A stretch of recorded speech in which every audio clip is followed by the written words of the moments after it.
እረሪ ነፍሴ ሆይ ለጽድቅሽ ብረሪ በሰማዩ መንገድ ጸባይሽን ግሪ። ሰላም የእግዚአብሔር ቤተሰቦች እንደምን አላችሁ? እንደምን አደራችሁ? አሜን። የአምላካችን የጌታችን የመድኃኒታችን የኢየሱስ ክርስቶስ ስሙ ከአጽናፍ እስከ አጽናፍ ከፀሐይ መውጫ እስከ ፀሐይ መጥለቂያ በፍጥረት አንደበት ሁሉ የተመሰገነ ይሁን። እንደ እግዚአብሔር ፍቃድ ዛሬ ይዤላችሁ የመጣሁት ክፍል 143ኛ ነው። በክፍል 143ኛ በባለፈው በ142ኛ ላይ የነገርኳችሁን ነው ማቀርበው። የአባትና የወንድ ልጁ ገጠመኝ ነው እና እስር ቤት ወንጌል ለማስተማር መሄድ በራሱ ደስ ይላል፣ ግን ፈተና አለው። ለጊዜው አቆሜዋለሁ። ለጊዜው ያቆምኩት በአንዳንድ ጉዳዮች ምክንያት ነው። ያልተጣራ አንዳንድ ነገር አለ። እግዚአብሔር ከረዳኝ ይቀጥለዋለሁ። ካልሆነ ግን በቂ ነው። በቂ መረጃ ስለያዝኩኝ በቂ ነው። የፈቀዳችሁልኝ እንዳስተምር ፈቅዳችሁልኝ ብዙ ወጣቶችን እዛው እስር ቤት ሆነው እንዲለወጡ ምክንያት የሆናችሁኝ የሕግ ሰዎችም ሆናችሁ የመንግስት ፖሊስ፣ አቃቤ ሕግ፣ መርማሪዎች፣ አጠቃላይ ሁላችሁም በጣም ነው የማመሰግነው። እግዚአብሔር ያክብርልኝ። እስር ቤት ውስጥ ሆነው እንዲለወጡ ወንጌል ኑና አስተምሯቸው ብሎ ማለት በራሱ ደስ ይላል አይደለም? መንግስትን ሳያስፈቅዱ አስፈቅደውም ይሄን የሚያደርጉ ወንድሞች አሉ። የፕሮቴስታንቶች በፕሮቴስታንት ይማራሉ፣ ኦርቶዶክሱ፣ ሙስሊሙም። በጣም የሚገርማችሁ ነገር ግን እኔ ላስተምር ሲሄድ ሁሉም ነው መጥተው የሚያዳምጡኝ። ምክንያቱም በፍላሽ ወስጄ ቴሌቪዥን ላይ እንዲያዳምጡ ካደረኩ ጊዜ በኋላ ቴሌቪዥን ኢትዮጵያ ቴሌቪዥንም ሆነ ኢቢኤስ የማየት እድላቸው በጣም እየጠበበ ይሄን ገጠመኝ የማዳመጥ እድላቸው እየሰፋ መጣ። ኢቭን ከፕሮቴስታንትነት ወደ ኦርቶዶክስነት የተለወጠ ሁሉ እዛ ሆኖ ቄስ አምጡልኝና ልጠመቅ ሁሉ ያለ ፕሮቴስታንት እስረኛ አለና በጣም ደስ ይላል። እግዚአብሔር ይመስገን። ክፍለ ሀገር ድረስ ሄጄ ነው ያስተማርኩት፣ በእስረኛ ደረጃ ክፍለ ሀገር ድረስ እና ይሄ ለኔ በጣም ትልቅ ነገር ነው። ለጊዜው ግን አቆሜዋለሁ። ለጊዜው ጊዜም ስለጠበበኝ እንደገናም ደግሞ አንዳንድ ጉዳዮች እንዳቆማቸው የሚያስገድዱ ጉዳዮች መጥተዋል። ያው ታውቃላችሁ ትምህርቱ ትንሽ ከበድ እንደሚል እና የሚቃወምም አለ የሚደግፍም አለ። ስለዚህ እኔ አሁን ዛሬ ማቀርብላችሁ እስር ቤት አስተምር በነበርኩበት ሰዓት የነበረን ገጠመኝ ነው የምነግራችሁ። ብዙ አለ ግን እያስፈቀድኩ ስለሆነ ማቀርበው ያለቀላቸው ተጠናቆ ያለቀላቸው ሰዎች ታሪክ ማቅረብ ችግር የለውም። ግን ገና በሚስጥር መያዝ የሚገባቸው አንዳንድ ጉዳዮች ስላሉ ሳላስፈቅድ ምንም የማደርገው ነገር የለም ማለት ነውና ወንድማችን የተዋወቁት እስር ቤት ነው። በምክንያት የታሰርከው ከሚለው ነው የምንጀምረው። ለምን በምክንያት እንደታሰሩ ሁሉም ስለሚናገሩ እኔ ራሴ በኃጢአት በምክንያት ታስሬ እንደነበረ፣ በምክንያት እንደተፈታው፣ እንዴት ታመሜ እንደነበር፣ እንዴት እንደተፈወስኩ ሁሉ ነገር ስለምናወራ እነሱም እንዴት በእስር ቤት እንደገቡ ይናገራሉ ማለት ነው።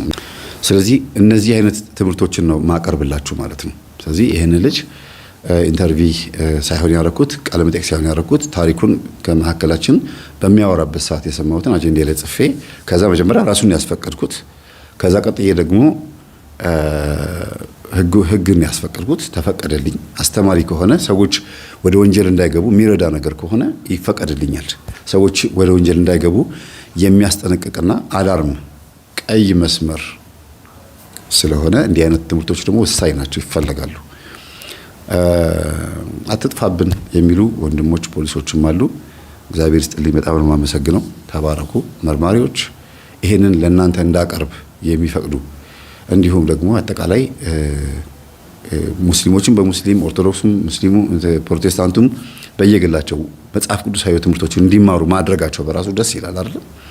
ለምን ፈጣሪያቸውን እንዲፈሩ ነው የሚያደርጓቸው። ከዛም ደግሞ እንዲጸጸቱና ንስሐ እንዲገቡ ነው የሚያደርጓቸው። ይሄ ትልቅ ነገር ነው። መልካም ቆይታ።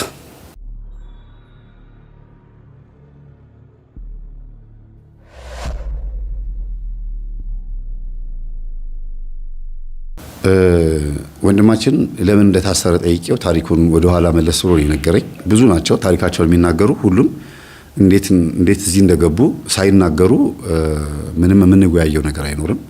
ዲቴል ነው የምናወራው። ለኔ የሚፈቀድልኝ ሰዓት ከሌላው ሰባኪ የሚለይ ሳይሆን በሚቀጥለው ስመጣ የእያንዳንዳቸውን ታሪክ እንደምሰማ ስለሚያውቁ አንዱን ታሪክ ሰምተው በሱ ልጅ ታሪክ ላይ በደንብ እንድንወያይ ነው ማስፈቀዳቸው። ሁላችሁም ዛሬ እንድትነግሩኝ አይደለም። አንድ ልጅ ታሪኩን ይናገራል። በሱ ታሪክ ላይ ምን መፍትሄ መኖር እንዳለበት ምን ማድረግ እንዳለበት ነው የምናወራውና ተመሳሳይ የሆነ ታሪክ ነው። የሚያመሳስላቸው ወንጀል መስራታቸው ነው። ሌላው የሚያመሳስላቸው እስር ቤት ከገቡ በኋላ የሚፈጽሙት ኃጢአትም የሚፈጽሙት ድርጊትም በራሱ ያመሳስላቸዋል። እና እኔ የምጀምርላችሁ ከኋላ ነው የሚሄደው ወደ ኋላ። ስለ አባቱ ነው እንግዲህ የምናወራው። አባቱ በተደጋጋሚ እናቱን ይደበድብ እንደነበረ ከመጋባታቸው በፊትም ይመታት ነበረ። ሲያገኛትም እየደበደባት ነው ያገኛት የተገናኙት። እንደገናም ደግሞ በፍቅረኝነት ዘመናቸው ላይ ያስጨንቃት ነበረ። ከተጋቡም በኋላ በጣም ይመታት ነበረ። መጋባት ስላቸው በሰርግ ሳይሆን እንዲሁ አቤቱ ገብታለት ነበርና ድብደባው ሲበዛባት አልፈልግም በቃ ብላ ወጣች። ስትወጣ ግን እርጉዝ ነበረችና እርጉዝ ሆና አልነገረችውም። ወልጃለሁ ብላ ነው የነገረችው። ወለድሽ? አዎ። ኦኬ። ስለዚህ ቆሻሻ ዘር ስለሆንሽ አላት። ብሔሯን ኮረክቶ ነው የወለድሽው እበት ነው፣ ሰው አልወለድሽም። እኔ ካንቺ ልጅ መውለድ አልፈልግም፣ ስሜቴን ማራገፍ እንጂ ካንቺ ልጅ መውለድ አልፈልግም። ስለዚህ እበት ነው የወለድሽው ሲላት፣ አይ እበትም እኮ ትል ይወልዳል፣ እበትም ጤንዛ ይወልዳል። ስለዚህ የተወለደው ደግሞ ነገ ምን እንደሚያደርግ አይታወቅም ብላ ነገረችውና ስልኩን ዘጋችው። እና ከወለደችም በኋላ ራሱ እየደወለ ሲዝትባት ነበር። ሁለተኛ እንዳትደውይ፣ ነገ ደግሞ አስቤዛ አምጣ ብለሽ ትደውይና አሳይሻለሁ፣ መጥቼ ነው አንቄ የምገለው ነው ያላት። ይሄንን ነገር ደግሞ የሰማው ይሄ ልጅ ከእናቱ አይደለም ከጎረቤት ነው የሰማው። ጎረቤት ወሬኛ የሆኑ ሰዎች አሉ። ወሬ የሚያተሱትሱ ወይም ደግሞ እዛም የሚያቀባብሉ ሰዎች አሉና ከእንደዚህ አይነት ሰዎች ነው የሰማው። እናቱ በፍጹም አባቴ ማን ነው ሲላት አትነግረውም። በቃ የለም በህይወት የለም አለችው። ግን እነሱ አለን የሚሉት አንድ ቀን ነው ሁሉ ነው የሰማውና አለ በአባት በህይወት እናት እንደዚህ ብሎ አስቀይሟት አስለቅሷት ብሎ አዛኝ መስለው መጥፎ ነገር በልቡ ላይ ተከሉበት ማለት ነው። እና እሺ ንገሪኝ ታሪኩን አላት። አይ በቃ አባትህ ልክስክስ ስለሆነ አርፎ ስለማይቀመጥ ነው የተውኩት አለችው በደፈናው። ይሄንን ሲሰማ ጎረቤት ያሉ ሴትዮ ስለ አባቱ ልክስክስነት እናቱ እንደነገረችው ሲናገር፣ አዎ አባቴ አሁንም ድረስ ይልከሰከሳል። እንዲያውም እየደወለ ሲሰድባት ፖሊስ ጣቢያ ሄዳ ከሳው እኔ አልፈልግህም ካልኩት በኋላ ልጄን ብቻዬን እያሳደግኩ ካለው በኋላ እየደወለ እያስፈራራኝ ነው ብላ ስትከሰው ስሰክር የምናገረውን ስለማላቅ ነው ብሎ 1 ሳምንት አስሮ ተፈታ፣ አባትየው ማለት ነውና በዚህ የተነሳ ይሄ ልጅ መረጃ ይሰበስባል። ከዛ የአባቱን የአሁኗን ሚስቱን ያገኛል፣ አሁን ያለችውን ሚስቱን እና እኔ ልጁ ነኝ ምንድነው ይሄ ሰውዬ እንዴት ነው የሚያኖርሽ አይነት ነገር ነው ጥያቄው። ብቻ ምንድነው ማን ነው ምንድነው እንዴት ነው ገና አሁን ያወቅኩት እስቲ ንገሪኝ ብሎ ለማወቅ ነው ሄደው እና አባትህ ነው በቃ ምንድነው የምትለው አለችው። እና ወንድሞቼን አስተዋወቀኝ አላት። አልወለድኩለትም። ለምን? በቃ በስተርጅና ነው ያገኘሁት። በስተርጅና ማለት 40 ምናምን ላይ ሆነን ስለሆነ ያገኘሁት እኔም ከዛ በኋላ መውለድ አልቻልኩም። ስለዚህ ሆን ብሎ ነው ማለት ነው ያገኘኝና እኔም ነግሬዋለሁ። ሆን ብለህ ነው በዚህ ሰዓት ከኔ ጋር ያገባው። ካገባት በኋላ ራሱ እቺኛዋንም ይመታታል። ሰክሮ ሲመጣ ይማታል። በእውን ራሱ እያለ ይማታል። ሰክሮ ብቻ አይደለም በነገራችን ላይ ሲሰክር እንዲያውም ይብስበታል እንጂ በእውነት ከባድ ነው። እጁን በቃ ሴቶች ላይ ማሳረፍ ልማዱ ነው። ደግሞ በአንድ ሴት የማይረጋ በጣም ብዙ ሴቶች ጋር ነው የሚሄደው። እንዲህ አይነት ህይወት ያለው ሰው ደግሞ መጨረሻ ላይ አጨራረሱ ጥሩ አይደለም እና ሊያገኘው ሄደ። አባቱን በአካል ሊያገኘው ሄደና እኔ ልጅህ ነኝ የገሊት ልጅ ነኝ አለው። አራራራራ ቁጭ ራሴን አይደል የምትመስለው አለው። ከዛ ለምንድነው እናቴን እንደዚህ ብለህ ሰደብካት አለው። እና እኔ እበት ነኝ አለው።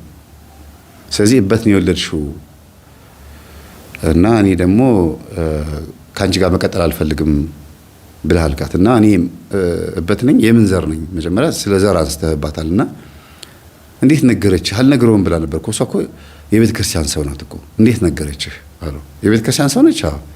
በል እንግዲያውስ አንተ ምን ትላት እንደነበረ በደንብ ነው የማውቀው። ስለዚህ እናቴ ትላት ነበረ። እኔ እናቴ ነገረችኝ አላልኩም። እናቴ እንደዛ ትላት እንደነበረ በደንብ መረጃውን አግኝቻለሁ። ከዛ እንኳን አልኳት ምን ታመጣለህ አለው። እና እርግጠኛ ነህ አሁን የምታወራው ነገር ትክክል ነው አንተ አባት ነህ አለው። አንድ ፊደል ብቻ ነው የምቀይረው። አንተ እበት ነህ አባት አይደለህም። እኔ አይደለሁም እበት። ዘር አለኝ ካልኩኝም ዘሬ ደግሞ ሰው ነው፣ የሰው ዘር ነኝ ያለኝ እና ዛሬ የመለስክልኝ መልስ ለእናቴ ከመለስክላት መልስ ወይም እናቴን ከተናገርካት በላይ ነው። እኔ ልጅህ ነኝ፣ አንተን መስዬ ነው የወጣሁት። አንተን አክዬ በእድሜ ነው የምንለያየው እንጂ ያው ራስህ ነኝ እና የምን ዘር ነኝ ንገረኛል። ልጁ በጣም ስሜታዊ ሆኖ የዘርሽ ከዘሬ ጋር እንዲቀላቀል ስለማልፈልግ የወለድሽው እበት ነው ያላት። በጣም ከባድ ነው አይደለም? እና ይሄ ልጅ በጣም ውስጡ ተቆጣ። መጀመሪያም እናቱን አባቴ ማን ነው እያለች ጭቅጭቅ ስለነበረ ይሄንን ነገር ጎረቤቶች ነግረውት የማይሆንልህ ውስጥ እንደከተቱት አልነገራትም። እና እናቱ ምንም የምታውቀው ነገር የለም። አባቱን ማታ ጠብቆ ሰክሮ ሲመጣ ጠብቆ ደፋው ማለት ነው። እና ከገደለው በኋላ የሚገርማችሁ እየቆጨው ነው። እንዴት ከሰከረ በኋላ አገኘዋለሁ? ሳይሰከር እውን እያለ ነበር መግደል የነበረብኝ። እያወቀ ነበር መግደል፣ ማን እንደገደለው ማወቅ ነበረበት እያለ ነው ወደ ቤቱ ሄደው። ከዛ ለእናቱ ነገራት። እማዬ እኔ አባቴን ገድየዋለሁ፣ ገድየውን የመጣሁት እጄ በደም ተጨማልቋል። ስለዚህ የመሰለኝን አድርጌያለሁ። ብትነግሪኝ ጥሩ ነበረ። በልጅነት የነግረሽኝ ቀስ ብለሽ መንፈሳዊ ሕይወት ብታለማምጂኝ ጥሩ ነበር አይነት ነገር ነው አባባሉ። ያስታውቃል፣ ግን ከአፉ አልወጣም እና ምን እንደሚፈጠር አላውቅም። በቃ ይሄን ነው መነግርሽ አላት። አበደች። ማን የነገርህ? አባትህ እኔን ምን እንዳለኝ ማን የነገርህ? እናትየዋ በጣም ደነገጠች። እጅህን ስጥ አለችው። አዎ በቀጥታ ፖሊስ ጣቢያ ሄደን በቃ ማድረግ ያለብኝ ነገር ነው ማድረግ ያለብኝና እጅህን እሰጣለሁ አለ። ራሴ ድሰጥ አብረን ከሄድንማ እኔ ጭራሽ ያንተ ተባባሪ እንደሆንኩ ነው የሚያስቡት። ስለዚህ ራሴ ሄድና እጅህን ስጥ፣ ከዛ እጠራለሁ እመጣለሁ አለች። በእንብርክክ ነው የምትሄደው። ደነገጠች። ልጅ አባቱን ገደለ፣ ትንቢቱ ተፈጸመ ነው የምትለው። ከዛ በተደጋጋሚ ትንቢቱ ተፈጸመ ስትል ሰምቶ ምንድን ነው እሱ የምን ትንቢት ነው ብሎ ይላታል። እና ልጅ አንተ ልጅህን እበት ካልከው እበት ደግሞ ትል ነው የሚወልደው፣ ጤንዚዛ ነው የሚወልደው ብዬ ነግሬዋለሁ አለች። እና ስለዚህ የተናገርሽው ነገር ደረሰ ማለት ነው አላት። አዎ። እና እናትየዋ በነገራችን ላይ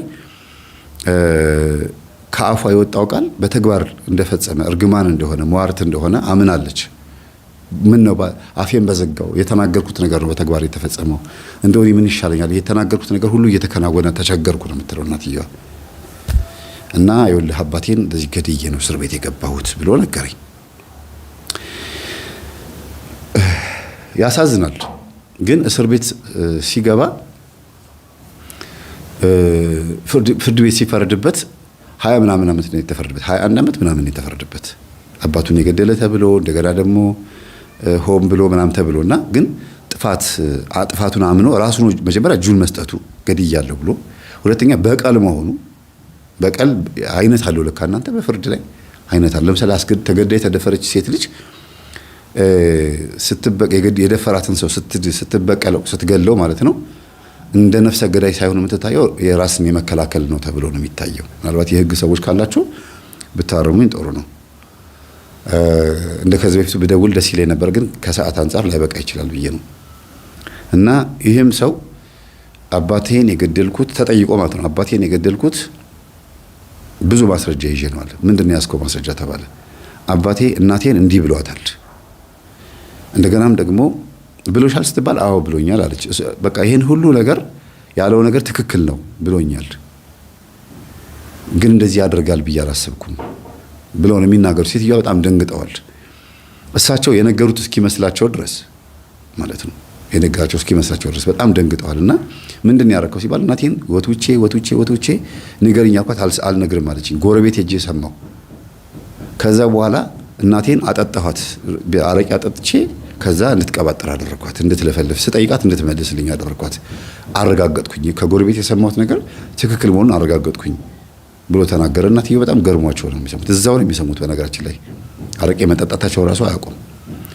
ከዛ ደግሞ እንደገና ደግሞ ሄደ፣ የሰውየው ሚስት ጋር ሄዶ ከሰውየው በፊት የነበሩትን ሴቶች ታውቂያቸዋለሽ አላት። አዎ ከኔ በፊት የነበረችውን ሴት አውቃታለሁ። ከዛ ሲል ሲያጣራ ወደ 7 ነው 8 ሴቶች ነው አግብቶ የፈታው የሰውዬ። ሁሉንም እንዲያውም አካል ጉዳተኛ ያደረጋት ሴት ሁሉ አለች። ሁሉንም ይደበድባቸዋል፣ ሁሉንም ይማታል። ሁሉንም ደግሞ የሚገርመው ነገር የሱ ያልሆኑትን ብሔር የሚጠላውን ብሔር ነው እያገባ የሚደበድባቸው፣ ግንኙነት የሚያደርግላቸው። አይወልድም። የወለደው አንድ ነው፣ ይሄው ልጅ ነው የተወለደው። ከዚህ በኋላ አልወለደም እና መካን ነው እንዳይባል ይወልዳል ማለት ነው። መልኩ ደግሞ ራሱን መስሎ ነው ቁጭ ያለው፣ አባቱን መስሎ። ግዝፈቱ፣ የእጁ ትልቀት፣ ስፖርት በዚህ ሰውነቱ ቢሰራ ደግሞ እንደሚያክል አስቡት። እና አጣርቼ ነው ይሄን ሁሉ ያደረኩት አለኝ። ከዛ መርማሪ ጋር ሄድኩኝ። ይሄን ሁሉ ታሪክ ነግሮኝ ነፍሰ ገዳይነት በራሱ የቻለ ወንጀል ነው፣ በእግዚአብሔር ፊትም ትጠየቃለህ፣ ማድረግ አልነበረብህ የሚለው ምክር እንዳለ ሆኖ ያው ባጭሩ ነው። ግን ለዚህ ያበቃው መንፈስ ምን እንደሆነ ነው ማስረዳት የነበረብኝ። ምክንያቱም እስር ቤት ውስጥ ይሄን ትምህርት ሳስተምር ይሰማሉ። ለዚህ ያበቃው መንፈስ ማን እንደሆነ በደንብ አስረድቻቸዋለሁ። እኔ ግን ምንድነው እሱን እነግራቸዋለሁ። እዚህ ጋር ስንመጣ ግን ይሄ ልጅ ሰው እንዲያጠፋ ምክንያት የሆኑት ጎረቤቱ ናቸው። ስለዚህ እኚህ ሴትዮ መቀጣት መታሰር አለባቸው ብዬ ነው ያሰብኩት። ይሄ ነው እኔ ያናደደኝ። ለዚህ ልጅ መታሰርም ሆነ ዋጋ መክፈል ለእድሜው መባከን ሰው እንዲያጠፋ ምክንያት የሆኑት ጎረቤቱ ናቸው። ከዛ እናትየው ጋር ሄጄ ነገርኳቸው። ማዘር ይሄንን ታሪክ መጀመሪያ የነገሩ ሰዎች ማን ናቸው ስል እኚህ ሴትዮ ናቸው ብለው ነገሩኝ። ከዛ የህግ ባለሙያ ጋር ሄድኩኝ። ሁሉ መናገር ያለብኝን በሙሉ አናገርኩኝና ሴትዮዋ መናገራቸው መጀመሪያ ባፋቸው መመስከር አለባቸው፣ መረጃ መያዝ አለበት ተባለ። ሰው ያለበት አካባቢ ቦታ ላይ ጠይቃቸው፣ የሚመልሱልህ መልስ እኛ ቆመን እንሰማለን። የድምጽ ምስክር ብቻውን ላይጠቅም ይችላል። በአሁኑ ሰዓት የሚቀናበር ድምጽ ስላለ ድምጽ ምስክር በራሱ አይሰራም ብላኛለች። የህግ ባለሙያ ናት። ከዚህ ቤት ጠበቃ ማህሌት ትመስለኛለች። አቀረብኳት። አንድ እህታችን አቅርቤ ነበር አለም ልክ እንደሷ አይነት ደግሞ ማቃቸው እህቶች አሉና ስጠይቅ ይነግሩኛል። ኦዲዮ ሪከርድ አድርገህ ብትወስድ ማስረጃ ራሱ እሱ ድምጹን እየሰሙት ቴክኖሎጂው ስለተራቀቀ ማስመሰል ሊኖር ይችላል ተብሎ ነው የሚታሰበውና እንደ አንድ መረጃ እንጂ የሚያዘው እንደ ፍጻሜ እንደ መደምደሚያ አይታወቅም። ተጠርጣሪ እንዲሆን ነው የሚያደርገው። የበለጠ ወንጀላችን መረጃ ለማግኘት እንዲያጠናክሩ የሚረዳ መረጃ ነው የሚሆነው አሉኝ። እሺ ምስልስ አልኳቸው። ምስልም ራሱን የቻለ አንድ ልክ እንደዚህ ነው የሚሆነው። ግን የምስክር እማኝ ያስፈልጋል። መርማሪዎች መስማት አለባቸው፣ አይቻለው ማለት አለባቸው። የሆነ ሰው 2-3 ሰዎች ምስክር መኖር አለባቸው ተባለ። አያችሁ ማየት መስማት ምን ያህል ይሄ ከዚህ ከቴክኖሎጂ ውጪ ሰው ምን ያህል ጥቅም እንዳለው። ለመዋሸትም ህሊና ያስፈልጋል፣ እውነት ለመናገርም ህሊና ያስፈልጋል። እና እኚህ ሴትዮ እውነት እንዲናገሩ አደረኩኝ። የገዛ ልጆቻቸውን ነው ያገኘኋቸው፣ የገዛ ልጆቻቸውን ጓደኛቸውም አብረውን ያደጉት። ከዛ ጠየኳቸው። እኔ እንደዚህ ተብሏልና እኔ ይቅርታ አድርጉልኝ፣ የፈለገ ቢሆን እናታችሁ ናት፣ ግን መታሰር አለባት አልኳቸው። እንዴት አሉኝ። እንደዚህ ይሄ ልጅ ነፍስ እንዲያጠፋ ምክንያት ሆኑት እናታችሁ ናቸው አልኳቸው። እና ይሄን አስቡበት አልኳቸው። እንዴት እናታችን ኃጢአት ምክንያት ትሆናለች? ራሱን ወጥቶ የጠየቃት አላወቃችሁ፣ የምታውቁት ነገር የለም። እናታችሁ መጀመሪያ በደንብ አጣሩ አልኳቸው። ከዛ እናታቸውን በደንብ ሲያጣሩ ምን ሲሉ ሆን ብለው በቀል እንደሆነ ሴትዮዋ ያደረጉት ከሴትዮዋ ጋር ጸበኛ ስለሆኑ ከልጁ እናት ጋር ከታሰረው ልጅ እናት ጋር ጸበኛ ስለሆኑ በዛ ላይ ደግሞ ልጁ ነፍሰ ገዳይ አይደለም፣ በጣም ስነ ስርዓት ያለው ልጅ ሆኖ ነበር ያደገው። የሆነ ሰዓት ላይ ነው ግልፍ ማለት የጀመረው እና ቀኑን ጠብቆ ደመላሽ የሚባለው መንፈስ በውስጥ በኩል ያለው መንፈስ ማለት ነው። ቀኑን ጠብቆ ተነስቶ ልጁን ግልፍተኛ አድርጎታል ማለት ነው። ግን ለዚህ ሁሉ የዳረገው ደግሞ እሳቱን ይሄ ስታርተሩን መጫሪያ የሆነው ደግሞ የሴትዮዋ ምላስ ነው። ግን ደግሞ በቀል ነው። ጸበኛ ናቸው። ልጇ እንዲጎዳ ወይ አባቱ እንዲገድል ወይ ደግሞ የሆነ ነገር እንዲሆን ስሜቱ እንዲጎዳ ያደረጉት ነገር እንደሆነ የገዛ ልጆቻቸው ይሄን ሰሙ እና እማዬ ግን እንደዚህ ማድረግ አልነበረብሽም ምናምን ሲሉ በገዛ እጇ ራሷ ሐቀኛ አድርጋ ያስተማረችው ልጇ እናቴ መታሰር አለባት ብሎ ተናገረ። እናቴ መታሰር አለባት አለ።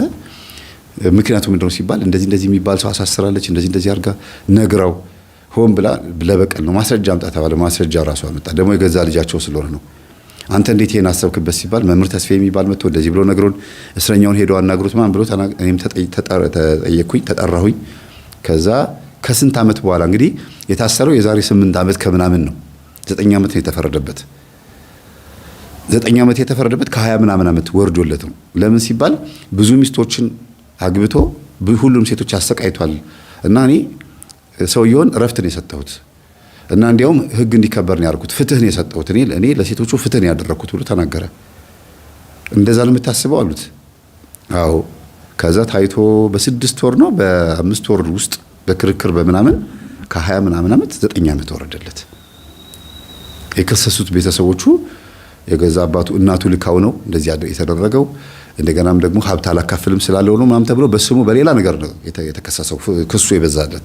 እኔ ግን ምንም ሀብት አልፈልግም ነበረ። ሀብት አይደለም ያው ጠይቁ። ከዛ ሴቶቹ እንዳለ ተጠየቁ። ጊዜው የሚፈጀው ለዛ ነው 5 ወር የፈጀው። ሴቶቹ በድሏቸዋል ሲባሉ አዎ፣ ይሄ ልጅ መቶ ጠይቋቸዋል ሲባሉ አዎ፣ እያንዳንዳችን መቶ ጠይቆናል ነው የተባለው። ከዛ ወረደለት ማለት ነው። አይገርምም? በእርግጥ እንዲያርጉ ማለት አይደለም። ወንጀል ሰርታችሁ እንትኑ እስር ጊዜ ቀንስልኛል ተብሎ እንደው ተበቀሉ ማለት አይደለም። ምን ያህል በተወሰነ መልኩ እስር እንዴት እንደቀነሰለት ለመናገር ያክል ነው ይሄን የተናገርኩት። እና ለሚጮኸው ነገር በጣም ይቅርታ። እንግዲህ አንዳንዴ ስራ ሲበዛ ይሄ ልጅ እዛው እስር ቤት ሆኖ ይሄ ነው ታሪኬ እና አሁን ምንድነው ማድረግ ያለብኝ አለኝ። ንስሐ መግባት አለብህ አባቴን ገድያለሁ ብለህ ንስሐ ገባ አልኩት። እሺ አለኝ። የመፈቻ ጊዜ ደርሷል አልኩት። አዎ ከዓመት በታች ነው የመፈቻ ጊዜው በራሱ ማለት ነውና መምህር 2 ነገር ልልክህ ነው አለኝ። ምንድነው አልኩት። ገጠመኝን ስሰማ ሰዎች እንደምታስቆርብ ሰማሁ አለኝ። ከእስር ቤት ስወጣ እናቴ ቆርባ ነው ማግኘት የምፈልገው አለኝ። እሺ እናቴ እስካሁን አልቆረብም? አዎ ትሄዳለች፣ ትመጣለች፣ ጥሩ ሰው ናት፣ መንፈሳዊ ነው የምትባለው፣ ግን እስካሁን ድረስ እንዳልቆረበች ነው የምትነግረኝ። ትመጣለች፣ ታገኘኛለች አለ። ሌላውስ አልኩት። ሌላው ደግሞ የምወዳት ልጅ አለች። እሷ በጣም በጣም በጣም ከሚገባው በላይ በቃ ማለት በእኔ ልብ ውስጥ እንደ ንግስት ናት። እሷ በእኔ ህይወት ውስጥ ትልቅ ቦታ አላት እና በጣም ነው የምወዳት፣ ግን በአፌ አይደለም ፍቅሬን መግለጽ የምፈልገው። ከእስር ቤት ከወጣሁ በኋላ እሞትላታለሁ። በቃ ምንም ነገር ነው መሆንላት እና ፕሊስ ለእናቴ የጠየኳት፣ እናቴ አይ እሷ ዝም ብላ ከዛም ጎረምሳ ጋር ወዲያ ወዲህ እያለች ነው ምናምን እያለች ነው እና እሷንም እንድትቀይርልኝ እፈልጋለሁ። ስወጣ አገኛታለሁ። አላገባችም ተብያለሁ። ካላገባች የኔ ናት፣ ምክንያቱም ልክስክስ ሆናለች የሚባል ወሬ ሰምቻለሁ እና እባክህ ይህን ስራ ጨርስልኝ አለኝ። ከእስር ቤት ተላኩ ማለት ነው። ይሄንን ጉዳይ መፈጸም ለእኔ አይከብደኝም። እሱም እንደምሰራው እርግጠኛ ሆኗል። አይከብደኝም ስላችሁ እንደ በጣም እንዲህ መብራት ግን ተፈታተነኝ። ቤተሰቦቼ መብራቱን ድርግም ያደርጉታል። አሁን ከነጋ እንኳን ቤተሰቦቼ ወደ 5 ጊዜ ነው የጠፋው። አረ መብራት ኃይል፣ አረ በእግዚአብሔር ዲም ላይ ታደርጋችሁት እኮ። እሺ እና ብቻ ከብዶኝ አይደለም፣ አይከብድም። ግን ምን መሰላችሁ ትንሽ እንትን የሚያሰጋኝ የቤተሰቦቻቸው ጉዳይ ነው። ሲሄድ እነዛ ሰዎች ዋጋ የከፈሉ ናቸው ለመንፈስ። እንደገናም ደግሞ ማገዶ ይጨርሱብኛል። ያ ነው ትንሽ ጊዜ የሚፈጅብኝ እንጂ አይከብድም። ካላገባች ልጅቷ የልጅ ጓደኛ እንድትሆን ማድረግ የምችልበት መንገድ ይኖራል። እሳቸውም ደግሞ ካልቆረቡ ማስቆረብ ቀላል ነው። ከቆረቡም በኋላ ራሱ ሌላ ችግር ካለ ማስተካከል ቀላል ነው። ግን አጅሬው አቴቴ ምናምን ጨሌ ቤት ውስጥ ካለ በጣም ማገዶ ይጨርሳሉ። ብዙ እናቶች ቤት የሚያስቸግረኝ ይሄ ነው። ወደ ገጠመኝ ያላመጣሁት ብዙ የተቸገርኩበት ምንድነው ፍርሃት አለባቸው። ልጄ እንደዚህ ይሆንብኛል፣ ይሄ ነገር መተው የለብኝም የሚሉት ነገር አለ እና እንደፈራሁት ቤታቸው ሲሄድ ከ21 ዓመት ወደ 9 ዓመት እኮ የወረደው እኮ የእናቴ አባቴን ከራማ ተለማምኜ ነው እባክህን ብዬ እንጂ የምሄድበት ጌታ እግዚአብሔርማ ምን አደረገልኝ ነው። እሄዳለሁ ቤተክርስቲያን ግን ምን አደረገልኝ አላሉኝም። የኔ እናት እግዚአብሔር ጋር የሄዱም እኮ ጨሌው ከቤት አልወጣም ነበር አልኳቸው። ልጆት ልኮይ ነው ብዬ ቀጥታ የገባሁትና ቀጥታ ስለ ጨሌ ነው ያወራነው። ልጁ ጨሌ አይቶ ነበር ቤት ውስጥ እና ማዘር ማውራት አለብን ምናምን ብዬ ሳናግራቸው ነው ትንሽ መለስ ያሉት። መጀመሪያ ሲሄድ ራሱ ደስ አላላቸው ነበር። ቀድሞ አውቆኛል አጀሬውና የወሎት እግዚአብሔር ቤት ሲመላለሱ ጨሌው ቤት ነበር አልነበረም አልኳቸው። ነበር አሉኝ። ስለዚህ እንዴት ነው እግዚአብሔር ቤት ውስጥ የሚያመልኩት ሌላ አምላክ እያለ እግዚአብሔር እንዴት ነው ለሁለት አምላክ ለሁለት ጌታ ይገዛል ሰው አልኳቸው። የዛን ሰዓት ነው ትንሽ ሰከን ያሉልኝ ምን መሰለህ ልጄ እኔ ይሄንን የእናቴ አባቴን ካራማ ምን ለማመነው ልጄን መጀመሪያ ጀምሮ ለቁም ነገር አብቃልኝ ያልኩት ይሄኛው ስለሆነ ነው አለኝ። እሺ ለቁም ነገር ታዲያ መብቃት እስር ቤት መግባት ነው አልኳቸው። አሁንማ ጉዶንኩኝ እኮ ብቻ ለማንኛውም 21 ዓመት ተፈረደበት ሲባል ልጄን አጣሁት። በቃ እኔ እሱ ከእስር ቤት ሳይወጣ እኔ ልሞት ነው ወግ ማረጉን ሳላይ ብዬ በጣም አዝኜ ነበርና ግድ የለሽም ተቆጥቶሽ የእናቴ አባቴ ይዛር ተቆጥቶሽ ሊሆን ይችላል ብለው ጎረቤት መከሩኝና እንደገና ወደ ባዕድ አምልኮ ተመለስኩ። ማን መከረሽ? ማን መከሩት አልኳቸው። ምን ጎረቤት ያው ሁሉም ናቸው አሉኝ። እና እኚሁ ሴትዮ መስለውኝ ነበር። እና እሳቸውን ለንስሐ ለማብቃት እያልኩኝ በዛ በኩል ለካ ጎረቤት ሴትዮዋ እኚህ ወሬውን ያቀበሉ ሴትዮ በልጃቸው ተከሰው ተፈርዶባቸዋል። ስንት ዓመት እንደተፈረደ መናገር አያስፈልግም። በጣም አጭር ጊዜ ነው በእርግጥ ተፈርዶባቸው ምናምን እስር ቤት ገብቷል። በገዛ ልጃቸው ተከሰሱ ተብለው ግን ማንም ሰው እንዳይሰማ ተብሎ ነበር። የገዛ ልጆቻቸው ናቸው የሰሙት ይሄንን። እናቱን በማሳሰሩ ወንድሙ የገዛ ወንድሙ ደብድቦታል። ወንድሙ ደግሞ ያኛው ደግሞ እናታችን ቅጣቱ ይገባታል፣ ከዚህ በኋላ ከእስር ቤት ስትወጣ ሐሜቷን ታቆማለች፣ ለሐሜቷ ሲሉ ነው ፖሊሶቹ ያሰሯት፣ በሐሜት ምክንያት ሰው እንዴት እንደሚሞት እንድትማር ብለን ያሰርናት ብለዋል ብሎ ደግሞ ያኛው ደግሞ ይሄኛውን መተው ወንድማማቾች እርስ በርስ ተጣሉ። እና ሁለት ሴት ነው አንድ ሴት ነው መሰለኝ ያላቸው እርግጠኛ አይደለሁም። ብቻ የቤት ውስጥ ያለችው ልጅ ብቻዋን የሆነችበት ጊዜ አለ። አንዱን ቆይ ትመጣና እዚህ ቤት እየተባባሉ ብቻዋን ያደረችበት ቀን አለ። ይሄ ያሳሰረው ልጅ እናቱን ያሳሰረ ልጅ ጭራሽ ጠፍቷል። ገዳም ነው የገባው ፈርቶ ማለት ወንድሞቹ የሚገሉት መስሎት። በኋላ ነው እግዚአብሔር ረድቶን ብዙ ነገር ተፈጸመውና ነገራቸው ልመጣበታለሁ። ወደዚህ ጋር ስንመጣ እኚህ እናት ወደ ባዕድ አምልኮ ገብተው ምናምን ጨሌውን እያመለኩ ምናምን ቆራቢ የነበሩ ሴት ማን ነው መንፈሳዊ ናቸው የተባሉ ሴትዮ ቡና እያፈሉ ልጄ እስከሚፈታ ድረስ ይሄንን ከራማማ ማምለክ አለብኝ ብለው እያመለኩ ነው ያገኘዋቸው። ከዛ እርግጠኛ ነዎት ከ21 ወደ 9 ዓመት ያመጣሉት ከራማው ነው አልኳቸው። አዎ ታዲያ ሀቅ ነው እኮ ያደረገው ነገር አባትየው ያደረገው ነገር መጥፎ እንደሆነ ልጁ ያደረገው ነገር ምንም እንኳን ሰው መግደል መጥፎ ቢሆንም ግን ፍትህ ብሎ ያሰበበት መንገዱ ነው ፖሊሶቹን ወይም ደግሞ የህግ ሰዎችን የገዛቸው። ሄዶ አጣርቶ ሰውየው መሞት አለበት ሴቶች ማረፍ አለባቸው ብሎ ነው ያደረገው። እና ምንም እንኳን ያደረገው ነገር ወንጀል ቢሆንም መግደል ወንጀል ማሳሰር ነበረበት፣ ወንጀል ነው መግደል። ግን ደግሞ እዚህ ጋር ህጉ አጋድሎለታል ወደ ልጆት እንጂ ሌላ ነገር አይደለም። ታዲያ ይሄን ሲያሳያቸው ያመለከታቸው ማን ነው? የእናቴ አባቴ ከራማ ነው አሉኝና ቁጭ አሉ። በሉ እንግዲያውስ እንደዛ ከሆነ ከባድ ነው ልጁ የሚፈታ አይመስለኝም አልኳቸው። እንዴት አሉኝ። ምን እየጠነቆልክ ነው አሉኝ። አይደለም እና እናቴ ትንሽ አስቸግረዋል እርሶ ግን ይሄን ትምህርት ማዳመጥ አለበት። እሳቸው ምንም ትምህርት ማዳመጡ የለም ከፈትኩላቸው። ወደዛ ይሄ ራስ አይደል አሉኝ። አዎ አልፈልግም አሉኝ። ደግሞ ጨራሽ ሌላ ችግር ውስጥ ልከተኝ ነው አሉኝ። እሺ እስቲ እንግዲህ እርሶ በሚያመልኩት ነገር ልጁ ከተፈታ መልካም አልኳቸውና ወጣሁ። እኔ ግን የራሴን ዘዴ ስላዘጋጀው ነው ልጁ ሲፈታ እናቱ ጋር እንዳይሄድ እና ልጁ ከተፈታ በኋላ ከእስር ቤት ጠፋ እንዲባል ነው የተፈለገው። እኔ ጋር ሆኖ ማለት ነው። እኔ ራሴ ልጁን የሆነ ሰው ጋር አስቀምጫው የለም ወደ እናቴ ቤት አልመለስም፣ እናቴ ጠንቋይ ሆናለች፣ እናቴ ከራማ እያመለከች ነው ብሎ እንዲያስብ እኔ ሄጄ ነገርኩት። በነገራችን ልጁ እናትህ እንዲያርጉ ነው ጸልይ፣ ከእስር ቤት ስትወጣ እናትህ እኔን ሳስተምራቸው ልባቸው እንዲራራ ጸልይ ያልኩት። በጣም ተናደደ። ይሰግዳል፣ ይጸልያል። መምህር በዚህ ሳምንት እኮ ነው የምፈታው አለኝ። እኮ ያው እናትህ ገና ናቸው ምንም በጣም አስቸጋሪ ጭራሽ አይኔ ማየት አይፈልጉም። በዘዴ በሲስተም ገባሁኝ። ስለዚህ ከተፈታ በኋላ አትገባም ቤት አልኩት። የት ነው መሆኑ አለኝ። እኔ ችግር የለውም እኔ ያስጠጋሃለሁ አልኩት። ከዛ ጎረምሶች ነበሩ እነሱ ጋር ወስጄ ያስቀመጥኩት። ኮንዶሚኒየም ተከራይቼ ያስቀመጥኳቸው ወደ 6-7 ጎረምሶች አሉ። እነዛ ጎረምሶች ከተለያየ ቦታ ወድቀው የተነሱ ናቸው። ስራ እየወጡ ሰርተው የሚመለሱ ናቸው። እና ታታሪ የሆኑ ወንዶችን አንድ ላይ ማስቀመጥ ጥቅም አለው።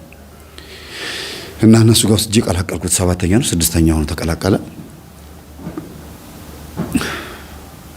ልጅቷም እንደዚሁ እስር ቤት እንደሆነ ነበር የምታውቀው። የልጅቷ ደግሞ ልምጣላችሁ። ልጅቷ አሁን የእናትየው እዚህ ጋር ልጨርሰው ወደ ማን ልምጣ? ወደ ልጅቷ ደግሞ ልምጣ። ልጅቷ ጋር ደግሞ ሄጄ ያገኘዋት በመሀል እናትየው እምቢ ሲሉኝ እሷ ጋር እየሄድኩኝ እንደዚህ እና ልጅቷ በእርግጥም አዎ ልክስክስ ሆና ነበር የተገኘችው። ብዙ ወንዶች ታተራምሳለች። ምንም በቃ ያገኘችው ወንድ ጋር ነው የምትተኛው። የጠየቃትን ወንድ እምቢ አትልም ምናምን እንደዚህ አይነት ነገር ነው በቃ። እና አለቀሰች። በጣም ይወድሽ ነበረ እስር ቤት ሆኖ እና ፕሊዝ እባክሽ ሲፈታ ሰርፕራይዝ እናድርገው፣ በጣም ነው የሚያከብርሽ፣ በጣም ነው የሚወድሽ፣ ከተፈታ በኋላ እሞትላታለሁ እያለ ነው እና ይሄን ሪካርድ ስሚ ያልኳት። ሪካርዱን ሰማችሁ። ሪካርዱን ደግሞ የተፈቀደልኝ ደግሞ አስፈቅጄ ነው መልእክት ስለሆነ ወደዛው እንትኑ መጥቶ ለፍቅረኛው መልእክት መላክ ነው የፈለገው ብዬ ነግሬያቸው እዛው እነሱ ፊት ነው ቃሉን የሰጠኝ እና ያንን መልእክት ሳሰማት የኔ ውድ በጣም ነው የምወድሽ፣ በጣም ነው የማፈቅርሽ፣ እባክሽን ከእስር ቤት ከተፈታው በኋላ ከአንቺ ጋር መሆን የምፈልገው አዲስ ህይወት፣ አዲስ ኑሮ፣ አዲስ ማንነት እንዲኖረኝ ይፈልጋለሁ ምናምን የሚል ነውና እያለቀሰ ነው የሚያወራው። ከዛ ልጅቷ በቃ ወደ ጸበል ሄደች፣ ትምህርቱን ማዳመጥ ጀመረች፣ ተቀየረችልኝ። እናትየው እምቢ አሉኝ ስላት ቀስ ብዬ ገብቼ ሄጄ አግባባቸዋለሁ አለችኝ። ጥሩ እኔ ካልቻልኩኝ እንግዲህ በአንቺ በኩል ከተሞከረ ጥሩ ነው አልኳት። ስትገባ ችፍ ብሎ የሚያባሯት ሂጂ ውጪ ምን እንትላለች። እዚህ ማዘር የኔ እኮ የልጆት ፍቅረኛ ነኝ እስኪፈታ ነው መጠበቀው፣ እኔን እኮ ነው የሚያገባው ለምን ያባሩኛል ስትላቸው ጊዜ ነው እንደዛ ነው። አዎ ኔ ልመርቅሽ አሏት። ኧረ እኔ በሱ መመረቅ አልፈልግም አለቻቸው። ትምህርቱን እያዳመጠች ነበር። በዚህ ነገር መመረቅ አልፈልግም። ለምን? ይሄ የዚህ ምርቃት ገደል ነው የሚከተው፣ ይሄ ሁሉ እንደዚህ አበላሸኝ እሱ ነው እና እኔ ተበላሽቻለሁ አለቻቸው። ከዛ መጨረሻ ላይ እኚህ እናት መጀመሪያ ስለሷ ያጣሩ ስለነበረ አሁን የተቀየረችው በዚህ ልጅ ትምህርት ነው ብለው አስበዋል። በዛ ሰዓት ላይ ጠፍቻለሁ እኔ የለውም እሳቸው ቤት መሄድ አቆሚያለሁ። እሷም ደግሞ ሱባኤ ሊያዝ ብላ ገዳም ሄዳለች። በዚህ መካከል ልጁ ተፈቶ እኔ አምጥቼ ያስቀመጥኩት ሰዓት ነበር። አያችሁ ተገጣጠመ። እስር ቤት ሲሄዱ ልጅ የሚፈታበት ጊዜ ነው ሲሄዱ ተፈቷል ተባሉ። የለም አዎ እንዴ ማን ዋስ ሆኖ አስፈታው? በማን ተፈታ ሲባል መምህር ተስፋ የሚባል መጥቶ አስፈታው እንዴ። ከዛ እኔ ጋር አፈላልገውም ብለው በደብዳቤ በምን ብለው መጡብኝ። ልጄን አምጣሉኝ። እንዴ እኔ ማዘር እኔ ዋሶኛ አስፈታሁት። ከዛ ወደ አመሰግናለሁ ተለብት ብለን ከእስር ቤት በር ነው የተለያየ ነው አልኳቸው። እኔ ያለው ለምንድን ነው ዋስ የምትወራው አንተ? እንዴ እኔ አላውቅም። እኔ ማቀው እኔ እስር ቤት ማስተምራቸው ተማሪዎች ናቸው። ከዛ ውጪ ግን እኔ ማቀው ነገር የለም አልኳቸው። ልጄን አምጣ ብለው ንቃሩ። እንዴ ማዘር እኔ ልጆትን የት እንዳላላቀ እንዲያውም አብረን እንፈልገው አልኳቸው። እሺ አፋልገኝ በቃ አሉ። ብርድ አሉ። ተመለሱ። በቃ አፋልጎታለሁ። ስልክ ደግሞ ከእስር ቤት እንደወጣ ስለሆነ ስልክ የለው የት እንዳላላቅም። እስቲ ሰፈር ፈልጉት ጎረምሶች ቤት አድሮ ይሁን እንዴ እኔ እናቱ አይደለው እንዴ? ከኔ ከእናቱ ርቆ እንዴት ነው እንደዚህ የሚሆነው? ወደ እናቱ ቤት ለምን አይገባም? ልጅ ወዴት ሄዶብኝ ነው? የት ተለክፎብኝ ነው? ከዛ ጎረቤት መጥተው ሲያናገሩ መምህር ተስፋዬን ያሉት አሏቸው። ጎረቤት አዎ ሄይ እሱ የዛ የግርማ ልጅ ነው። ምን አርጎት እንደልም እንግዲህ ብናርጎ አጥፍቶት ይሆናል ምናምን ብሎ ነገሯቸው። ከዛ መጥተው ልጄ እንደው የት አድርሰ ሆኖ እንደው ልጄ እባክህ አንተ የመምህር ግርማ ልጅ መሆንን ሰምቻለሁና እናቴ ታዲያ ቆረቡን ሳግቡን ያልኩት ሌላ ምን አርኩኝ ታዲያ? እናቴ ከእስር ቤት ስትፈታ ስትቆርብ ማየት እፈልጋለሁ አለኝ አይደል ያልኩት? አዎ። ስለዚህ በቃ ይሄንን ነገር ነው እንግዲህ እንደማይቆርቡ ካወቀ ስለ እርሶ ካጣራ እንግዲህ አልመጣም ማለት ነው። እኔ ምን አውቃለሁ? ልጄ እባክህ እንደው አፈላልግልኝ፣ ማስታወቂያ ልቀቅልኝ፣ ፎቶ አለ እኔ ጋር። እሺ እኔ ችግር የለውም እለቅልዎታለሁ አልኳቸው። ከዛ ካሁን ዩቲዩብ ላይ ማስታወቂያ ይለቃል እያሉ ሲያዳምጡ እንቅልፍ ይወስዳቸዋል። ልጄ ማስታወቂያ ለቀቅ አሉኝ ደውለው። አዎ እንዴ ለቀቅ ያለው የትኛው ላይ? ልጄ እኔ ሁሉም ላይ ለቀቅ ያለው አላዩትም እንዴ ስላቸው ጊዜ እኔ አላየሁትም ልጄ። ማስታወቂያውን ፍለጋ ቁጭ ወደ ኋላ አድርገው እኔ እስቲ ልጄ እኔ እያዳመጥኩኝ እንቅልፍ ስለሚወስደኝ ምንም ነገር እንትን ማለት አልቻልኩም አሉ ጎረቤት ጠይቀው ማለት ነው። ከዛ ልጅቷን ፍለጋ ልጅቷ እሳቸው ጋር ስትሄድ እንግዲህ የቀድሞ ማን ነው የልጆት ሚስት ነኝ እኔ ነው የሚያገባው ብላ ስለነገረቻቸው ቤት ድረስ ሄዱ። ማን እንደሆነች ለማጣራት ጥረት አድርገው ከዛ በኋላ ለሰፈር ስታወራ ለጎረቤት ስታወራ መስተል በወሬ ነው እንጂ ልጅቷ የማን ቤት ልጅ እንደሆነች አይታወቅም። አያውቁም። ሴትዮ በሰፈር ነው የሚያዩት እንጂ አያውቋትም።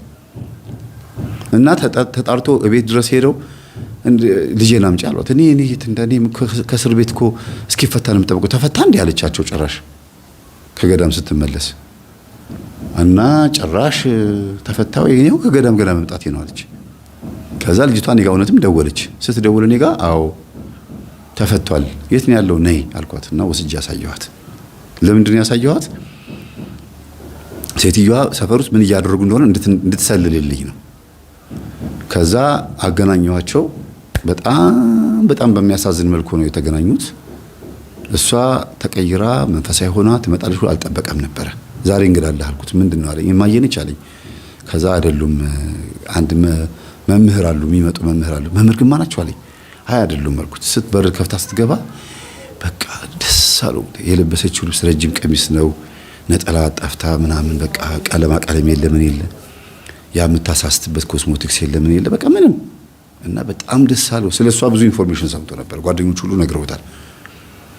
እና በቃ አለቀሰ። እሷም በቃ አይዞህ እናትህን ለቁም ነገር ማብቃት ቀላል ነው። አሁን በጣም አሪፍ ነገር ተገኝቷል። መምህር ምን እያደረገ ነው?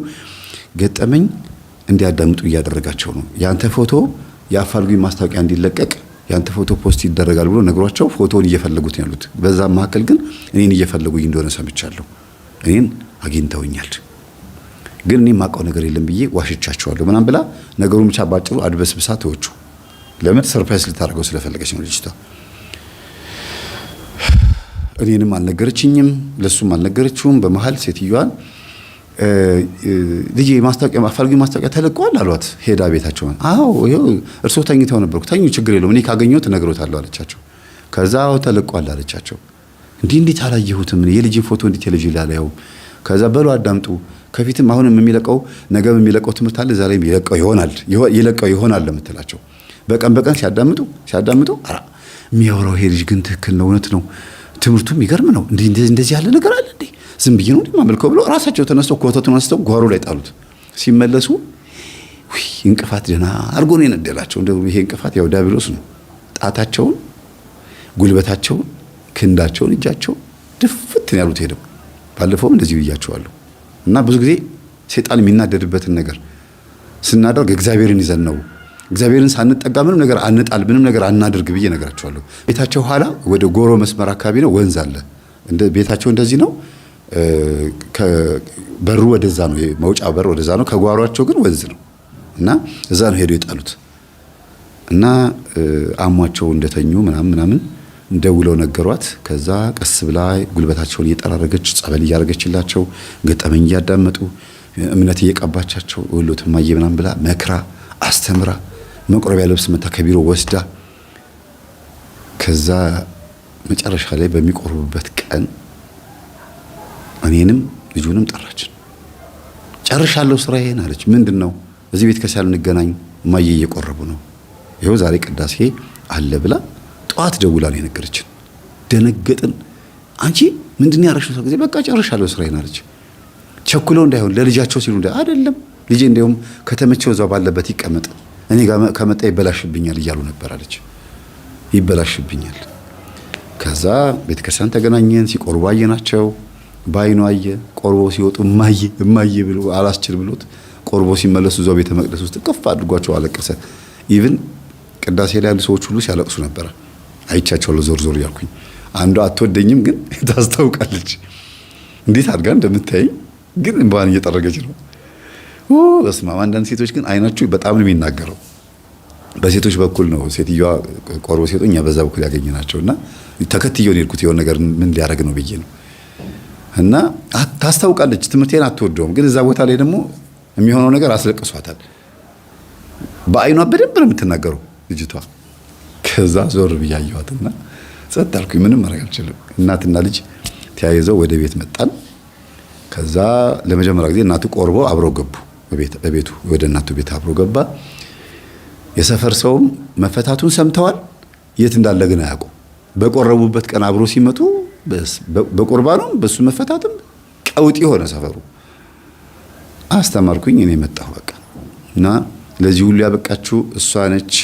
ያው የዋት ብዬ ልጅቷን እሷ ሳታይ ማለት ነው። ያው ለዚህ ሁሉ ይሄ ሁሉ ነገር የበቃው በእሷ ምክንያት ነው።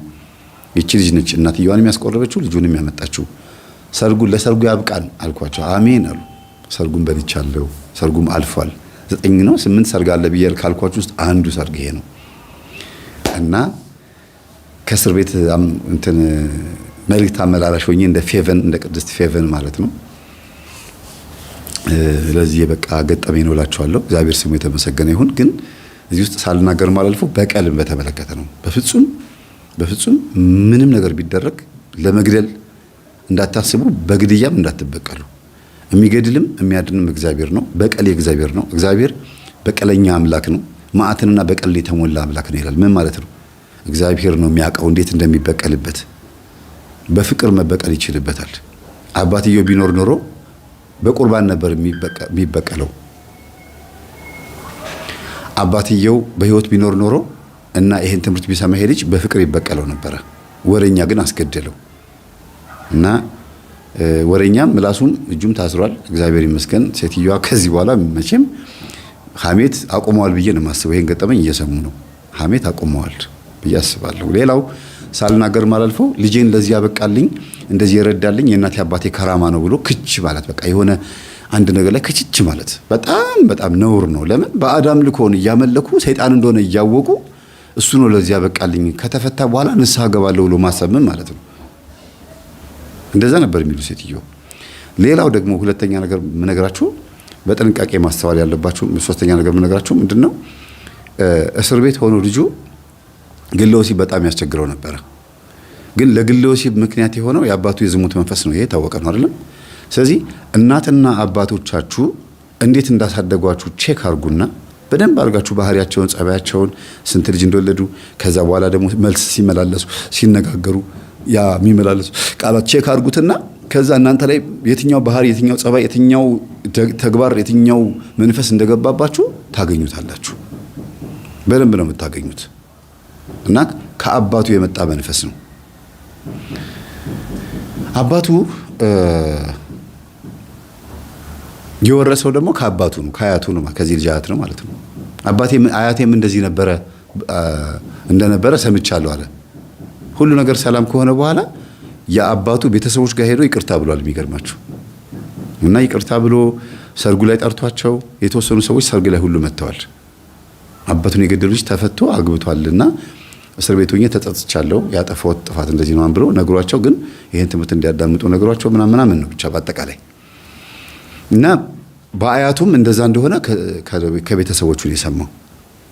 እና እኚህ እናት ምን ይላሉ? የኔ ልጅ እኮ ጀግና ነው የገደለው አባቱ ቤተሰቦች ጋር ሄዶ ይቅርታ አድርጉልኝ ብሎ ንስሐ እንዲገቡ አድርጓል ብለው ነው የሚሉት እናትየው። ይሄ የጀግንነት ጉዳይ ሳይሆን ወይም ሂሮ የመሆን ወይም ደግሞ የሆነ እንደው እንትናም ሳይሆን የእግዚአብሔር መንፈስ ፈቃድ ነው። መንፈስ ቅዱስ ስሙ የተመሰገነ ይሁን። መንፈስ ቅዱስ በእኛ ላይ ይደርብን። እንደው የመንፈስ ቅዱስ ቤተክርስቲያን ጰራቅሊጦስ የሚባል ቤተክርስቲያን ቢሰራ ደስ ይለኛል። ስዕሉ እርግብ ይሆናል። ያው መቼም ስዕሉ እርግብ ነው። በእሳትም ይመሰላል፣ በውሃም ይመሰላል መንፈስ ቅዱስ። ግን በቃ እንደው ቢሰራ ጥሩ ነበረ። ለአብም ለወልድም ብዙ በዓላት አሉ፣ ወይም ደግሞ ብዙ በእርግጥ ጰራቅሊጦስ የሚከበርበት ቀን አለ። ግን እኔ እያልኩ ያሉት ቤተክርስቲያን ነው። ቢሰራ ጥሩ ነበረ። ምክንያቱም በዚህ ልጅ ላይ የእግዚአብሔር መንፈስ ነው ያረፈበት። ከእስር ቤት ከተገናኘን ጊዜ ጀምሮ የእግዚአብሔር መንፈስ ተጋብቶበት ይወላችሁ እስር ቤት ውስጥ እንዴት ይሰግድ እንደነበረ እናቴን ለቁም ነገር አብቃልኝ፣ እናቴን ከእስራት እኔስ በስጋ ነው የታሰርኩት፣ እናቴን ግን ከነፍስ እስራት ፍታልኝ እያለ እያለቀሰ ነበር የሚጸልየው። እና እግዚአብሔር አሁን ሁሉንም ፈቷቸው። እናቱና እሱ አንድ ላይ የሚኖሩት ከሚስቱ ጋር አንድ ቤት ውስጥ ነው የሚኖሩት። እና አንድ ቃል አይናገሩም። ትምህርቴን ስለሚያዳምጡ በልጄና በሚስቱ መካከል እንዳልገባ ብለው ጸጥ ነው የሚሉት። በቃ ቁጭ ብለው እየተጦሩ ነው ያሉት። ትምህርት ያዳምጣሉ፣ ይሄዳሉ፣ ያስቀድሳሉ፣ ይመጣሉ፣ አለቀ። ሌላ ምንም የሚፈልጉት ነገር የለም። ግን ሌላ የተፈጠረው ነገር ምንድነው? ከራማው ያመልኩት የነበረው ከራማው በህልማቸው እየመጣ በጥቁር ቁራ እየተመሰለ እየመጣ ይረብሻቸው ነበር። በጥቁር ቁራ እየተመሰለ እየመጣ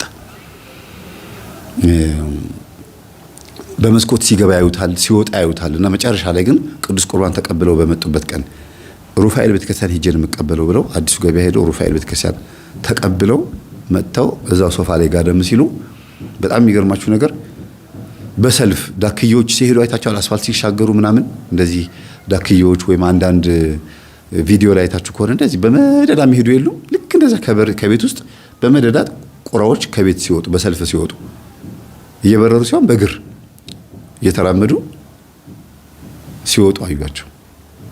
እና እግዚአብሔር ሳንጮህ ጸበል ቦታም ሳንሄድ እንደዚህ ሊገላግለን ይችላል። በቅዱስ ቁርባኑ ዋናው መታመን ነው። በቃ ይበቃኛል፣ ልጄን አሳድግ ያለው እኔም እዚህ ደርሻለሁ፣ እግዚአብሔርም ጠብቆኛል፣ ስለዚህ በቃኝ፣ መንፈስ ከወጣ ወጣ፣ ካልወጣ የራሱ ጉዳይ ሲሉ ወጣላቸው። ዋናው ጉዳይ የዘላለም ሕይወት ማግኘት ነው። እሺ ቤተሰቦች፣ የዘላለም ሕይወት ማግኘት ነውና በዚህ መስመር ማለፍን የመሰለ የሕይወት መንገድ የለም። እኔ እውነትም ሕይወትም መንገድም ነኝ ብሏል ክርስቶስ ኢየሱስ።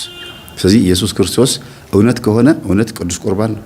መንገድ ከሆነ መንገድ በንስሐ ሕይወት ተመላልሶ መኖር ነው። እውነት መንገድ እውነት ሕይወትም ከሆነ ደግሞ ቅዱስ ቁርባኑ ሕይወት ነው።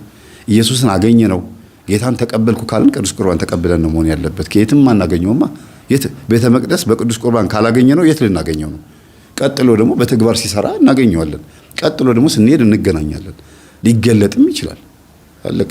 ስለዚህ ሌላ ነገር መጠበቅ የለብንም። የኛ በንስሐ መመለስና በቅዱስ ቁርባን ሕይወት ውስጥ መኖር በቂ ነው፣ ከችግሮቻችን ለመገላገል ማለት ነው።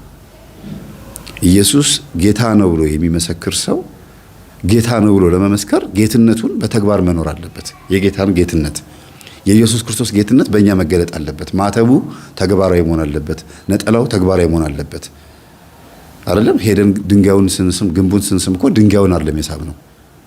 ኢየሱስ ክርስቶስ ስሙ የሚጠራበት ቤተክርስቲያን ስለሆነ ክብር ለሚገባው ክብርን ስጡ ስላለ የቅዱስ ጴጥሮስ ጥላና የቅዱስ ጳውሎስ ጥላና የልብሳቸው ራፊ ይፈውስ ከነበረ የቤተክርስቲያንም ውስጥ እግዚአብሔር ስሙ የሚጠራበት ቤት ውስጥ ያለው አጠቃላይ ንዋየ ቅድሳት በሙሉ ይፈውሳል ብለን ካመን ይፈውሳል። ግን ያንን እንዲሆን ሆነን መገኘት አለብን። እንዲፈውሰን እግዚአብሔር ታማኝ ነው። አዎ ታማኝ ነው። የታመነ አምላክ ነው። አዎ እኛስ አይውላችሁ በትንሽ ነገር ሊፈውሰን ይችላል። በአቧራ በጥራጊ በወደቀ እኔ ልንገራችሁ፣ በቀደም ባለፈው የቁርባን ፕሮግራም አልነበረም የጥቅምት 2 ላይ እዛ ላይ ምን አለችኝ? መምህር አለችኝ። ከዛ ከተሰበሰቡት ከአዳራሽ ውስጥ ከነበሩት ውስጥ ማለት ነው። መምህር አለችኝ፣ አቤት እኔ ዛሬ ለቁርባን የበቃሁት በምን እንደሆነ ታውቃለህ አለችኝ። ዛሬ ነው የጀመርሽው አልኳት። አዎ ዛሬ ነው የቆረብኩት አለችኝ። እሺ አልኳት። 1 ዓመት ሙሉ ቅዳሜ ነው የሚመቸኝ የእረፍት ቀኔ። ሌላው እንትን ተቀጥራ ስለምትሰራ አንዳንድ ቡቲክ ላይ ቅዳሜ ነው የሚመቸኝ። አስቀድሳለሁ። ከዛ ቆርቦ የወጡትን ሰዎች ጫማ በማድረግ ጎንበስ ብዬ ጫማቸውን እያረኩኝ ጌታ ሆይ ለዚህ ክብር አብቃኝ፣ እኔ ጎንበስ ብዬ እነሱን ጫማ አረጋለሁ፣ በእነሱ ውስጥ አንተ ነግሰሃልና እኔም አንተም በእኔ ውስጥ እንድትነግስ እፈልጋለሁ ብዬ በትህትና 52 ቅዳሜ ሳላቋርጥ ከቅዱስ ቁርባን ለመብቃት ብላ እኮ አይደለም፣ ትህትናዋ ፍርሃቷ እኮ ነው። ግን ኃጢአቷን ስትነግረኝ በእርግጥ ያስፈራል። የሰራችው ኃጢአት አንድ ክርስቲያን ማድረግ የማይገባው ኃጢአት ነው። ኃጢአት በሙሉ አይደለም ክርስቲያን ሰው የሚባል ሰው ማድረግ የለበትም። ግን እቺ ልጅ የሰራችው ነገር ነው፣ ከባድ ነገር ነው።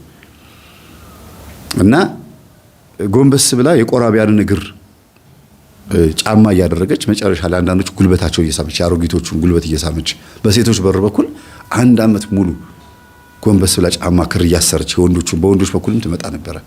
እንዲህ እያደረገች ነው። ከዛ መጨረሻ ላይ ቆረበችው።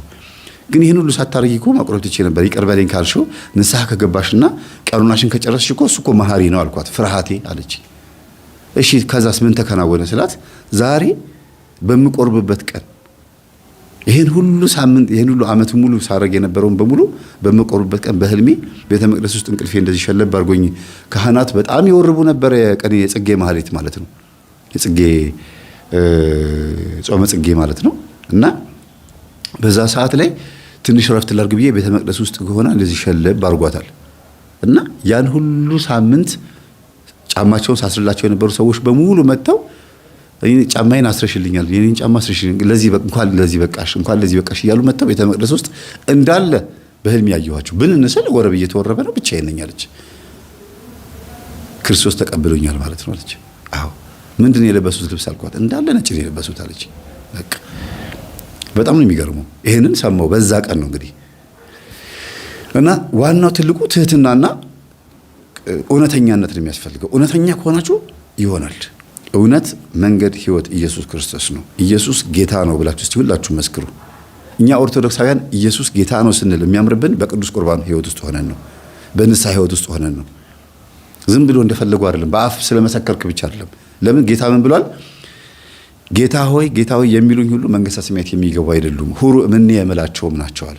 ከኔ ሂዱ ምላቸው ናቸው። ዞር በሉ ካጠገቤ፣ ፍየሎች በግራ በጎቼ በቀኝ ነው ያለው አስተውሉ።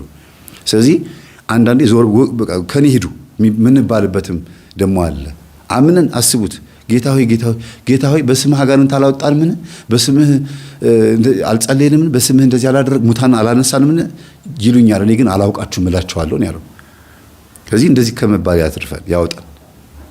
ተግባራዊ ክርስትና ካለ ኢየሱስ ጌታ ነው ማለት ቀላል ነው። ኢየሱስ ጌታ ነው ማለት በረከት ያመጣል። ስለነበረ ሰዓት ሁሉ የአምላካችን ስም የተመሰገነ ይሁን። አሜን።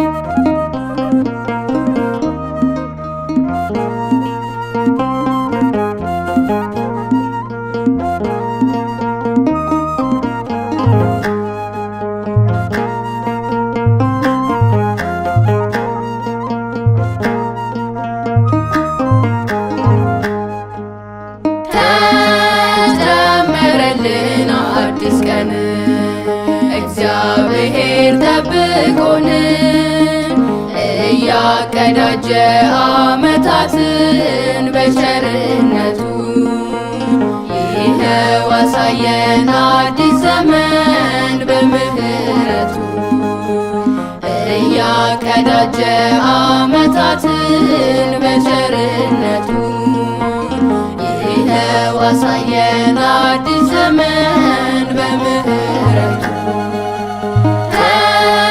ተጨመረልን አዲስ ቀን እግዚአብሔር ጠብቆን እያቀዳጀ ዓመታትን በቸርነቱ ይኸው አሳየን አዲስ ዘመን በምህረቱ እያቀዳጀ ዓመታትን በቸርነቱ ይኸው አሳየን አዲስ ዘመን በምህረቱ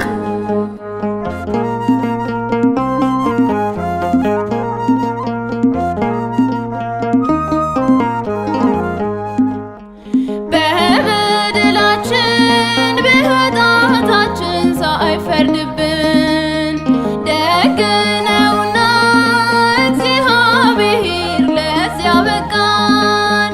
ይኸው አሳየን አዲስ ፀሐይ አዲስ ንጋት ምስጋና ይድረሰው ለሚኖረው በሰማያት። እንኳን አደረሰን እንኳን አደረሰን እንኳን አደረሰን አዲሱ ዘመን የሰላም ይሁንልን። ተጨመረልን አዲስ ቀን እግዚአብሔር ጠብቆን እያቀዳጀ ዓመታትን በቸርነቱ ይኸው አሳየን አዲስ ዘመን በምህረቱ እያቀዳጀ ዓመታትን በቸርነቱ ይኸው አሳየን አዲስ ዘመን በምህረቱ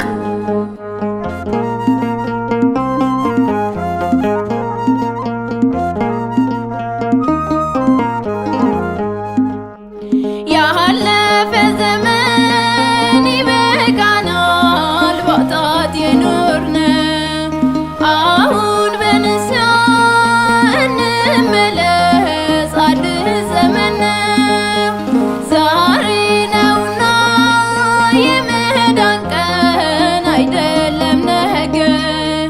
በራሱ አይኖርም ሰው እንዳሻው እንደፈለገ። እንኳን አደረሰን እንኳን አደረሰን እንኳን አደረሰን አዲሱ ዘመን የሰላም ይሁንልን። ተጨመረልን አዲስ ቀን እግዚአብሔር ጠብቆን እያቀዳጀ ዓመታትን በቸርነቱ ይኸው አሳየን አዲስ ዘመን በምህረቱ እያቀዳጀ ዓመታትን በቸርነቱ ይኸው አሳየን አዲስ ዘመን በምህረቱ።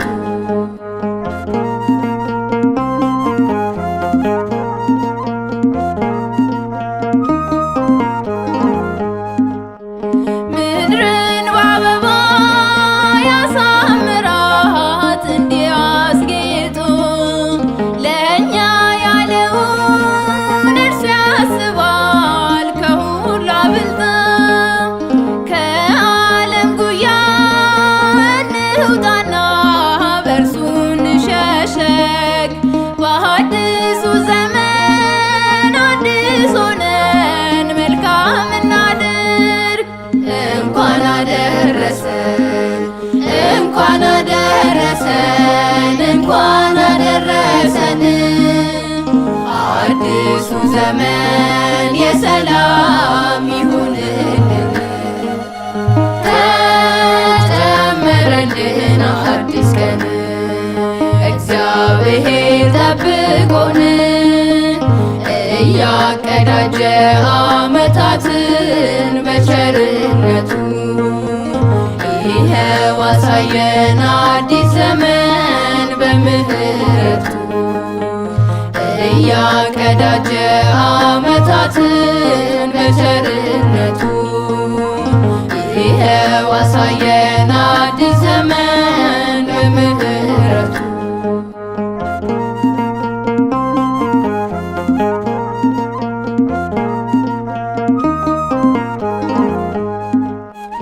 እልልታን ሰዋ እንግባና ከማደሪያው ምስጋና እንጂ የሚገባው ለውለታው። ፍቅርን እንልበስ በትህትና ተመላልሰን ደግሞ እንደ ዛሬው ለዓመቱ እንዲያደርሰን። እንኳን አደረሰን እንኳን አደረሰን እንኳን አደረሰን። አዲሱ ዘመን የሰላም ይሁንልን። ተጨመረልን አዲስ ቀን እግዚአብሔር ጠብቆን እያቀዳጀ ዓመታትን በቸርነቱ ይኸው አሳየን አዲስ ዘመን በምህረቱ። እያቀዳጀ ዓመታትን በቸርነቱ ይኸው አሳየን አዲስ ዘመን በምህረቱ። ተጨመረልን አዲስ ቀን እግዚአብሔር ጠብቆን እያቀዳጀ ዓመታትን በቸርነቱ ይኸው አሳየን አዲስ ዘመን በምህረቱ። እያቀዳጀ ዓመታትን በቸርነቱ ይኸው አሳየን አዲስ ዘመን በምህረቱ።